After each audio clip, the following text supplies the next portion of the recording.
একটি নারী শুধুমাত্র যে তার গায়ের রং ফর্সা অথবা পড়াশোনায় সে বুদ্ধিমতী সেটা সৌন্দর্য তা না। আমার কাছে মনে হয় যে নারীর সৌন্দর্য আসলে সবকিছু মিলে, পরিবার, সন্তান, সমাজ তার কাছে কিছু শিখতে পারবে, জানতে পারবে, যে নারীর থেকে কিছু আমরা শিখতে পারবো।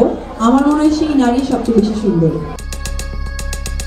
কয়েকদিন আগে কন্যা সন্তানকে নিয়ে লাইভে এসে বুবলি বলেন, আমার মেয়ে কালো হওয়ায় সাকিব স্বীকৃতি দিচ্ছে না।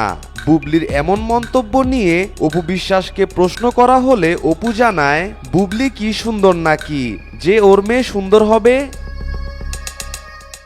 যেভাবে বাচ্চা পেটে উনি নিয়েছেন, বুবলি বাচ্চা পেটে নিয়েছেন, সত্যটা আমি মেনে নিতে পারি, মিথ্যাটা আমি একেবারেই নিতে পারি না। তো যাই হোক, সাকিব অত্যন্ত একজন মানে কি বলবো, সরল সোজা একজন মানুষ।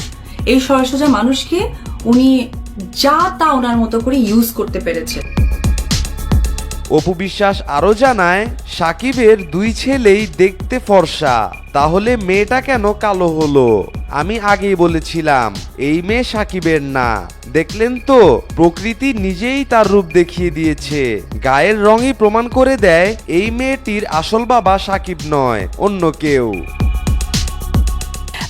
উনি এইসব আর নতুন কি, উনি এইসবে অভ্যস্ত। তো ওই জায়গা থেকে কিছু প্রমাণ আসে আর কিছু প্রমাণ হয়তো আড়ালেই থেকে যায়। আমি এসব আমার গায়ে মাখিনি, আমি আমার মতো আছি।